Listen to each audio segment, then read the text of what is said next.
پشاور سے محترم محمد نعیم صاحب نے سوال کیا ہے۔ سوال ان کا یہ ہے کہ اکثر و بیشتر یہ دیکھا جاتا ہے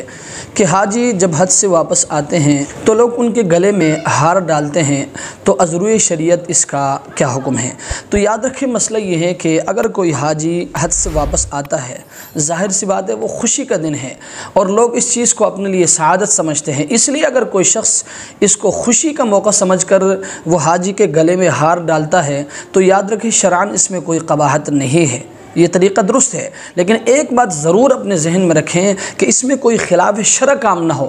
اور اس چیز کو ضروری بھی نہ سمجھا جائے۔ یعنی اگر کوئی شخص کسی حاجی کے گلے میں ہار نہیں ڈالتا، اس کو برا بلا کہا جائے، اس کو بری نظر سے دیکھا جائے، تو یاد رکھیں اگر کوئی شخص اس طرح نہیں سمجھتا کہ اس چیز کو ضروری بھی نہیں سمجھتا اور کوئی خلاف شرع کام بھی نہیں کرتا بلکہ خوشی کا موقع سمجھ کر وہ حاجی کے گلے میں ہار ڈالتا ہے، تو یاد رکھیں شرعاً اس میں کوئی قباحت نہیں ہے، یہ طریقہ درست ہے۔ اللہ تبارک و تعالی ہمیں سمجھنے کی توفیق عطا فرمائے۔